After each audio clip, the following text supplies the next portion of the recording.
I'm R.A. Schwartz along with Rachel Galligan, and welcome to the Winsidr show where it's all about the W. We have an exciting show for you today. The biggest news of the WNBA offseason so far has been the coaching vacancy and hire in Dallas. I'm honored to say joining us today on this show is the newly announced Dallas Wings head coach, Vickie Johnson.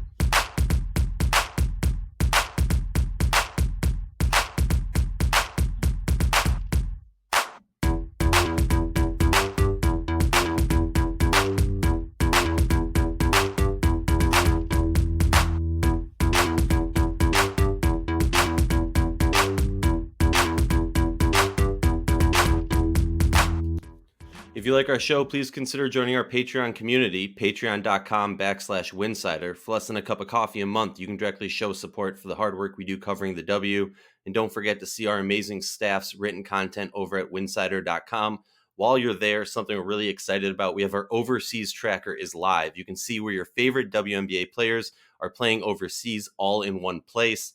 I know I speak for myself and for Rachel when I say we are very, very excited to welcome to the show the newest head coach in the WNBA, Dallas Wings head coach Vickie Johnson. Coach, how you doing? How's the whirlwind of the press conferences and everything going for you? Hey, I'm doing amazing. I'm super excited. I'm super excited to have this opportunity to coach in the league that I won, that I helped build in 97. So I'm excited to be a part of it on the coaching side of it. Well, as you mentioned, you were part of the original WNBA, right when the league broke into the scene. 1997, you were selected 12th by the New York Liberty. And all right, well, side story, you were the first Liberty player to score 2,000 points, but you hit 3,000. And when you did, the Carnegie Deli, the infamous Carnegie Deli in New York, actually named a sandwich after you. And we were chatting before this. Please tell us, because it's not that they just went, okay, let's pick a random sandwich off our Oh, menu and throw VJ on it. Like, tell us how that came to be, because that's the coolest thing ever, that, the respect that New York gave you at a historic landmark like that. well, it's actually the sandwich that I ate a lot before pregame. So they just created a 3,000 calorie because I reached the 3,000 mark in scoring. And so they named the sandwich after me. But it's actually the sandwich that I love. Every time I go to New York, I order one with my friends. But it's a huge sandwich, I mean, 3,000 calories. that there's 10,000 calories in this. What is it? Like, I need to know just so I can try to recreate it. It's turkey, ham, cheese, and mayo, honey mustard, and tomatoes. I love it. I love it. Oh my! It sounds delicious too. I'm all right. I'd have to. I don't do the ham part because I'm Jewish, but I might have to, make some altercations. But and also the 3,000 calories thing. Like I'm still in semi quarantine. I'm not working that off for like 3,000 months. Um, but let's talk about your career. Many people, as we just mentioned, now are educated on the fact that you helped usher in the amazingness of this league.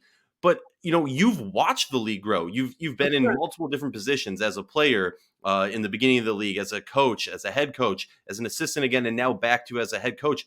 Talk to us a little bit from your perspective, how you've seen the league grow over the years in terms of marketing, gameplay, or anything else that kind of pops into your head. The league is continuing to grow every year. I'm amazed about the possibility where this league is going. Our young talent today is amazing, on and off the court. The league is really standing up to the challenge of trying to raise salaries uh, respectfully, so the players don't have to go overseas, that they can stay here and be with their family. They created a marketing off season where players can get paid, not as much as they make overseas right now, but I can see the change coming. Um, but these athletes are amazing. They're athletic, they're smart, they're driven, and I'm just so happy to be a part of the league and try to do my part. When we started the league in '97, this is the reason why we started, for these young players to have an opportunity to play in the W, to play um, after college in the United States and not have to go overseas to play. And also play against the best players in the world because the W is the best league in the world, Mhm. the best talent in the world. Absolutely. And to have the opportunity not only to play in the best league in the world, but also to continue to play in front of your fans and your family is huge. And that's the sacrifice we made in '97, starting the league.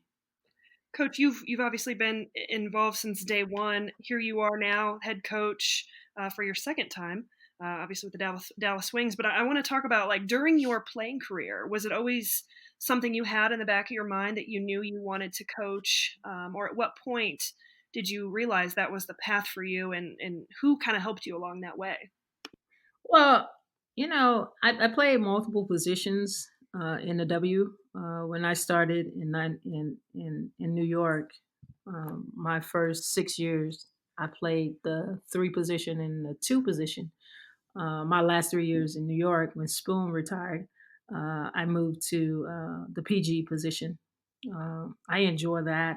I love organizing. I love controlling the show. And when I left New York and went to San Antonio and played for 4 years, one of the things that I talked to about with Dan, who was the head coach in San Antonio, uh, to have the opportunity to coach after I finished playing, and he was like, "If you come, I promise you, I will give you your first your coaching gig," and he did. And it was just word of mouth. It was about trust. Um, and he gave me the opportunity, and I love coaching. And the thing that was different for me, I retired from the W in '09, but I continued to play overseas for 2 years, and it was very difficult for me at the beginning coaching because I still had that player mentality, a mentality where I held myself accountable. I didn't need a coach to push me, and I could tell that the generation was a little different. They actually needed a coach to push them, and I didn't know how to do that because I still had the plan mentality. And so I actually went to one of my friends that actually coach high school basketball here in Dallas, and I was like, I don't think coaching is for me because I don't know how to relate to these players because I'm not that type of player. I'm self-driven. She was like, you just got to break it down from just A, B, C, and don't skip steps. And once I learned that, um, I love it. I love teaching the game. I love just seeing the players grow. When I played, I got the excitement from competing against the best athletes in the world. But now my excitement comes from developing these young players and watching them grow every day and being productive and bringing out the best version of them uh, in this game. And this game that I love so much, and I love giving back to these players, and I love teaching them I and think pushing. that's a really interesting aspect, actually, coach, that you brought up that, you kind of have to change your mindset from You do. players because a lot of us fans, we look at it and we go like, oh, this point guard, and we always, assume that the point guard would be the best coach. But, you kind of look at it and you go, oh, it'd be so easy for a player to transition to a coach, but it's really a very different mindset. I personally, so I'm going to shame myself for this. I hate making NBA comparisons, so I'm not going to make a comparison, but I saw a really interesting quote from Steve Nash talking about how he was having trouble with his new position as a head coach, adjusting from that mentality of the way he would dissect plays as a player versus how you dissect it as a coach. So I love to hear that from you. That's really interesting. But something I want to ask you is, so you finish your playing, you Mhm. transition to coach even after 2 more years overseas, which we can make a whole episode on that because that's just Right. super interesting for me. So you spend like around, I think it was 7 years as an assistant coach with the Stars. You get your shot as a head coach. No, I think at least in my and Rachel's opinion, there's a consensus that you got a raw deal there. We're not going to really get into that, but I'm curious for you, what are some things you learned in that stint as a head coach that has helped you in grow as a coach that you feel like, okay, you learned from that. That was a stepping stone that you can grow from. Well, uh, raw deal or not, it was still an opportunity, and I take great pride in that opportunity. I When I went to San Antonio as a player, team was last in the league. Um, And people said that I was crazy for taking a chance of going to a program that was last in the league. I'm coming from New York. We're always in the finals. Mhm. I'm a two-time All-Star. But I prayed about it, and God told me San Antonio, and I never looked back. And so plan. People said that I was crazy, but then we was in. Of course I called some of my teammates for reinforcement, like a Becky Hammond, Ann Waters, Ruth Riley, Aaron Busher. Now we have a team full of all stars. Right. Six Man of the Year awards, championship. You know, and then we was in the Western Finals in '08. We turned that team around to make to be a playoff team. And so when I took the opportunity in 2017, I didn't look at it as anything but an opportunity Mhm. because I knew that I had what it takes to help these young ladies continue to grow in the league that I love dearly, that has given so much to me. So I didn't look at it as a bad thing. I looked at it as an opportunity to continue to grow these young ladies, the ladies that I believe in, and the ladies that I drafted. You know, so what I learned from being a player, a coach, and then a head coach, assistant coach to a head coach is, first of all, don't put so much pressure on them. They're young, Mhm. and I have to allow them to be themselves, uh, and allow them to be free on the court. I gave them too much information. I had to learn who they were as individuals, and the way to push them as individual to bring out the best version of them. For me, I wanted all the information. Coach could not give me enough information because I wanted to be well prepared. But they weren't built like me, and I had to understand that. And it took that year to understand that. And so now, being in Las Vegas for 2 years, I mean for 3 years, gave me an opportunity to exercise that, and now I'm ready. I'm ready to be a head coach. I'm happy to be a head coach, and I know what it takes to be successful in this league. I love that response. You gave me goosebumps with a couple of things that you said there about, especially about just allowing them to be themselves. I think that's a really great quote there. Um, you great segue. I want to kind of talk about your time in Las Vegas. 3 seasons Mhm. have been an absolute blast to watch that team turn into what it's become. Talk about your time with Bill Lambier. He's got a really nice kind of very very big coaching tree that's been growing. He's been a head coach for a while. What have you taken away from him and this experience in Las Vegas? I think the biggest thing is have fun. It is what it is. That's his favorite quote. It is what it is. When you do your best and you know you have done your best, you leave it alone. Hmm. And you live with it, good or bad. People gonna judge, but if you believe in something, then you just go after it. My opportunity with Bill, he's a Hall of Famer. So I learned a lot of things from him, not only just on the basketball court, but off the basketball court. He's a great family man. Most people don't know that. He loves the players. He loves this league. He will do any and everything for this league, for his players, and that's who I am as a person. We're so different in some ways, but we're so alike, and so we're so similar in a lot of ways. And I'm just grateful that he believed in me and trusted the fact that I came from a head coach of this team in San Antonio to be his assistant. Right. So he didn't know me as a person other than just playing, us competing against each other. But so I had to earn his trust, and it wasn't easy. It wasn't easy. Mm-hmm. But once I earned his trust, and he realized who I was as an individual, who I was as a person, he gave me more responsibility. At the end of my first year, he gave me the responsibility of being the defensive coach, and then the last 2 years, I was the defensive coach of that team, and then player development as well, developing those players. Asia Wilson, for example, I was solely responsible for Asia Wilson this year, and to develop her game. And the one thing I told her, Because me being a former player, I believe in hard work. Hard work is everything. And I was like, I'm gonna push you outside of your comfort level, but I promise you, if you do the necessary things, you will be MVP of this league this year. And she was MVP, but she worked, and I'm proud of her. And it's more example of De'Erica, 6 Man of the year. I'm responsible for that. But just the dedication and the trust that they had in me to push them to another height in their game. And I'm truly blessed to have those relationships. And it goes beyond basketball. Um, it's a lifelong friendship that I would cherish for the rest of my life. That's awesome. Well, and that kind of takes us to right now. The Dallas Wings opportunity becomes open. I'm sure you had your eyes on that.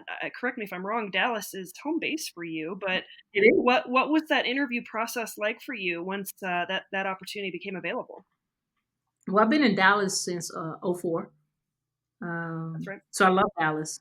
I love Dallas, but I'm from Louisiana. But I love Dallas. Um, I drove from the bubble. I drove from the bubble. I needed to, free my mind of being inside a Oh bubble. yeah.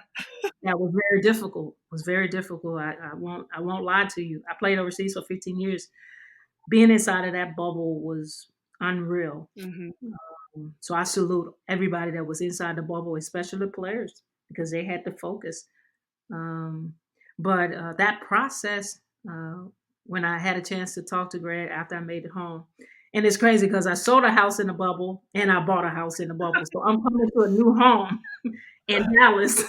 You're making moves from the bubble. Yeah, I'm making moves in the bubble. You've I can't taken stay a still. virtual tour to the next level, haven't you? Facts. And so I come home. I stay with my brother for 2 days. So now I got to get my stuff out of storage, and I'm moving everything in. And then 5 days after I move in, right, Greg calls. So I have to put everything on hold. I was like, just put up the bed, and I'm good. So I have stuff everywhere. And so that process was 3.5 weeks. It was interviews. It was in person. I met 90% of the owners. I interviewed with them. I did a little film work. I went to his house. It was probably it was a good process. But I respect the process because I know it's important for him to get the right coach. Because unfortunately they have changed coaches a lot in the last 5 years. Um, so uh, so I wasn't offended. I was honored because I wanted him to know me as a person first and who I was and what this league mean to me and how dedicated I am to grow in this league and to bring a championship to Dallas. And we got to talk about this roster. I mean, one of the most electrifying, exciting rosters. I was saying this all during the wobble, whatever you want to call it. One of the most fun teams to watch because they just have so much young talent. But I don't want to put words in your mouth. Talk to me about this roster. What excites you about this collection of fine-tuned athletes? Well, I think the biggest thing is what you said. They're young. Um, they're gifted players. They're smart players, you know. And not only that, when you look at my roster even deeper, um, they come from prestigious universities, winning universities. South Carolina, winning, you know, UConn, Notre Dame, Tennessee, Oregon. So they understand what it takes to win and to give of themselves, to make sacrifices for the team. And so that's what excites me the most is that they have that it because you can't be a part of a winning program like that without understanding what it takes to be great. The sacrifices that you have to make on and off the court, not only to be student athletes, but to be able to push yourself to another level in practice. And so that's what excites me is that because I come from a program like that, Louisiana Tech under Leon Bormore, Mhm. Moki was my assistant, Nell Fortin was my assistant. So I understand the sacrifices that you have to make, but there's something within yourself when you go to programs like that, the top programs like that, you lose yourself. The coaches strip you of everything you know because you're this amazing player. And now you come into this program and you have to start from the bottom up, you know? And so that's what excites me, that these players understand what it takes. They have it. They don't want championships on the college level. And now it's my responsibility to tap into that and to draw that out and bring that passion back and hold them accountable, because there's no way they was part of that program and they weren't held accountable in every aspect of the game. And that's what I'm trying to bring back to them as athletes and Dallas, into Dallas as a team.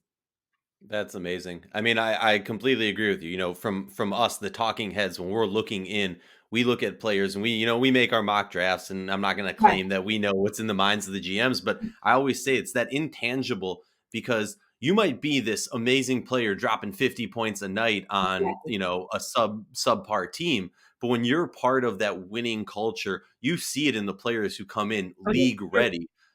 There's obviously still growth to do, but you sure. see it in them, and that's amazing. But I'm curious for you.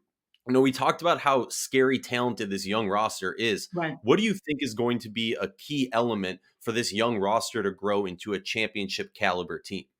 I think the biggest thing is understand how hard they have to work as individuals and as a team, and it just doesn't start in season. It's off season. It's what are they doing? What are they doing now overseas to prepare for the WNBA, the Hmm. best league in the world?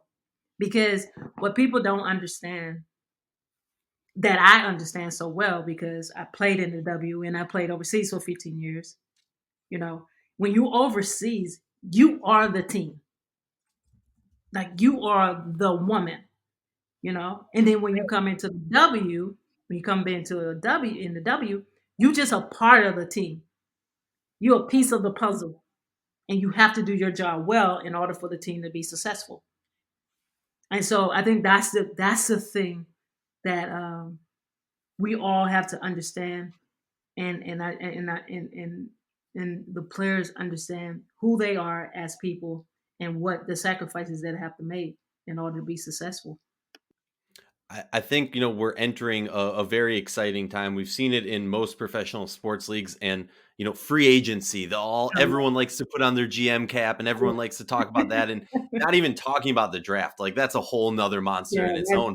that's I'm still curious, right? Like, I'm curious for you. Obviously, there's some things you can't tell us. We respect that and understand that. But kind of, what's your mindset, and what's your strategy? What can you tell us? Because if the fans have been paying attention, there's been some great breakthroughs, at least from media perspective, in regards to free agency. We know Alicia Gray's a restricted free agent. We know you have this packed roster. And you've Greg has been like just collecting draft picks and draft picks, and honestly knocked it out of the freaking park. Not trying to get the explicit warning on this episode. Knocked it out of the freaking park this past draft.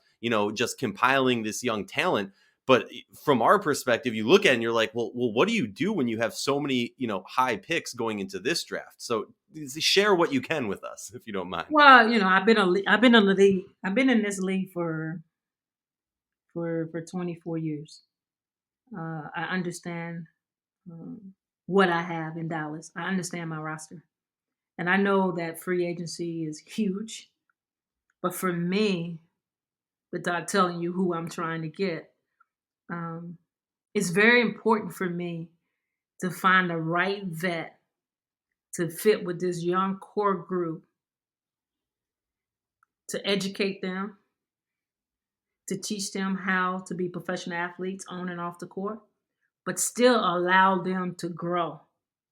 Because as vets in this league, you approach the game different. You're more focused. You're more focused. You're more prepared in a different way. You're in your own zone. But the young generation is not like that. Hmm. They're loud. They want to dance. They want to listen to their music. You can't give them too much information because now they're thinking on the court versus reacting on the court. So for me, it's important for me to find in the free agency someone that can actually complement my team and allow them to grow and allow them to be who they are in that sense. Because these young players are different. They're built differently, and so it's important for me to allow them to be themselves and let the vet come in and be okay with them being themselves, but then still hold them accountable because this is your job. Mm-hmm. This is your job. This is what we're here to do. But have fun, but this is your job. Mm-hmm. We come to work, we come to work. There's no days off. Yeah. And that's the mentality that I want that vet to have coming into our team. What will be the identity of your team moving forward? Hard work um, is who we are. It's a sisterhood. It's trust. It's holding each other accountable. Um, that will be our identity. That will be who we are. When fans come into this arena, come into a College Park, when they come to the game, they gonna know that their money was well spent. Mm-hmm. I want that same mentality that when I played in New York, we sold more merchandise than the Knicks. We were just a summer league. Mm-hmm. But the fans were so dedicated to us because we had that family atmosphere, and that's what I'm trying to bring to Dallas is the family atmosphere. I want these fans to know that we're here. We're going to work hard. We're going to leave everything on the court. We may win and we may lose, Mm-hmm. but you won't doubt for a second that we're a team and we came to work. I want to talk to you just about that Dallas fan base in particular. I think there's a huge opportunity there for continued growth, and that this is always one of the toughest challenges for head coaches at any position. But outside of what you just said, the product you're putting on the court and earning their money, how do you see that Dallas fan base, and how do you see yourself creating that culture to where you want it to be? Man, the Dallas Wings faithful are amazing. But we want to tap into different markets. I think Dallas, the Dallas is the mega of women's basketball period. Mm-hmm. AU, high school, It's true. It's very all true. the universities that's around the area. This is a big sport for women, especially. So it's just drawing the man going into the community for my players to go out, myself to go out and let the community see us. Because for me, like every city I have played in or coached in, like San Antonio, Las Vegas, or New York, there's only been 3, right? Mm-hmm. They knew that it was a WNBA team in the city, that we were it. And when I walk around Dallas, not now, but before, I was like, yeah, I coach in the WNBA. And they was like, where are you coaching? I said, Las Vegas. And I was like, they was like, really? I said, yeah, you guys have a team here, the Dallas Wings. They were like, really? For real? Yeah. That's the market that I want to tap into. It's very important for me to go out into the community to show my face, to show our team who we are, what we're about, and know that we in Dallas, and this is where we are, and we need you guys to come out and support because we want to be huge like the Dallas Cowboys. They're an American team. Mm-hmm. Well, they're known everywhere, all over the world, and we want to be a part of that. You know what I'm saying? But I know it's going to take time. I know that it's going to take consistency. I know it's going to be sacrifices on our part, but we're willing to do it, and my players are willing to do it because they deserve to play in front of the best crowd in the W.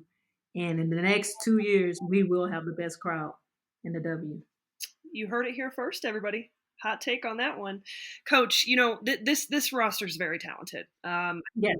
think they were playing very well towards the end of the year when you could Mhm. see it behind the play of Enrique. I mean, we could go down the line. But what are some specific key areas, X's and O's, that you see that this team has got to improve on in order to be a playoff contention team? Well, first of all, defense. uh, we have to be able to defend better. We have to be in the top. We need to be in the top three defensively. We can't allow opponents to shoot 47% against us, and we only shoot 41%. That's not going to work in this league. You know, Yeah. the thing is that I was defensive coach. My team in Las Vegas, my former team in Las Vegas, I had the number one team in defense. You know, so that part I'm not concerned about Yeah. because defense, I believe, is only heart and hard work. Mhm. That's it. You know, if you play offense, then that's different. Takes talent. You got to really dedicate in creating a different skill set. Offensively, uh, I love the fact that we average 9 offensive boards. That's huge. But we can even average. We can kick that up to 12. You know, um, we have to make open shots. We have to make open shots. We miss 60% of uncontested shots. That's unheard of, you know? So we have to improve that in that area. Shooting a three ball. Um, we only shoot 32% from the three. We have shooters. So it's my responsibility and it's me holding them accountable and holding themselves accountable as well to make shots. We have to make shots. You know, you have open shots, focus, take time, make your shot. And we can't give up 37% from the three. We did. They're a young team, but they shot great from the free throw line. Um, they pretty much took care of the basketball. They only averaged like 12 turnovers a game. But That ain't bad. the flip side of that, now we only force 9 turnovers. Well, we want to speed that up because we want to play fast. Because I noticed that a young team, you don't want to slow it down too much for them in the half court. Mhm. You want to be able to run, read and react, get some easy buckets, and that's going to come from steals. That's going to come from offensive rebounding. That's going to come from breaking you down, getting to the free throw line, those little things, and then making open shots as well. But I'm looking forward to it. This team is going to be very exciting to watch and to come together because they have the talent. But I have to just tap into it and bring it out, and then bring that team atmosphere together. Well, yeah, I'm always excited for the WNBA season to start, but you got me like, all right, come on, you know what Let's I mean? Like, go.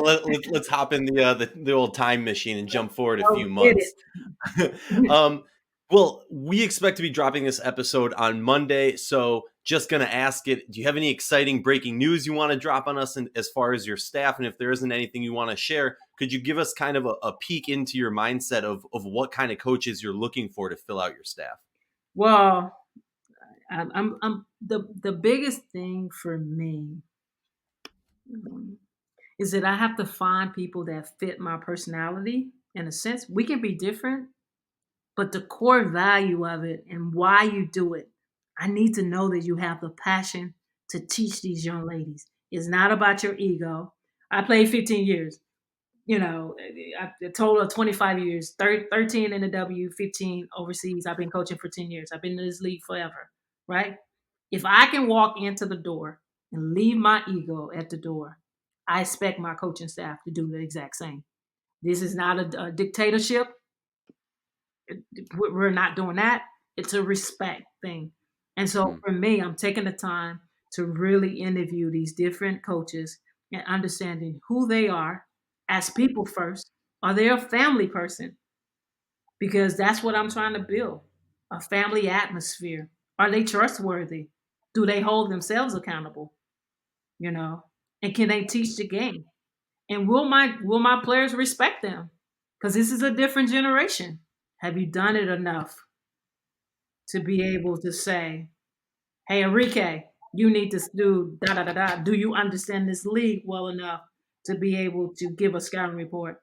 and to give these kids what they need to be successful in this league, not on the college level, not high school, but on this level against the best athlete in the world. Can you motivate? You know, are you willing to put in the time and the effort that it's going to take? Because the W is different from any other league. Mm-hmm. It's short, and you have to be well prepared. And the games are back to back. Sometimes, I mean, not in the bubble, but before we played 4 games a week. And so it's the workload is hard. And then we have practice as well. And so I just want to make sure that whoever I decide to bring along with me to help me build this great foundation and to teach these young ladies how to be professional athlete on and off the court, and how and make sure we're role models for this young athlete, my young team. So I'm just taking the time to really just trying to figure it out, and also pray about it. I don't want to make any quick moves that I may regret. 7, 9 months from now. So. Coach, I want to ask you real quick, as someone who's been in the league for so long, do you feel a sense of responsibility to educate these young players on the history of the league and what this league has gone through, or you're kind of like, we got to focus on playing right now? Well, this young generation, they don't even know I played. Yeah. You're bringing out the old jerseys, like, guys, don't forget, I played. Yeah, no. It's funny that you asked me that story because, so Arike, I mean, I know Arike, and she knows me as the assistant coach for the Aces. That's all she knows, right? So I was like, all right. So I was like, hey, Arike, how are you? Whatever. And I was like, all right, let me give you my resume. And so I broke it down to her. And I was like, I started the league in 97. I played 13 years in the W, 15 years overseas. I played in the Euro League, the Euro Cup. I won championship. I played in New York. I went to 5 finals. I hold the record in the playoffs, blah, blah, blah, all this stuff. I went to Louisiana Tech. My jersey is retired. I'm in the Hall of Fame. I was the number 1 player coming out of high school in the country. And she was like, okay. Okay, whatever you want, it's done.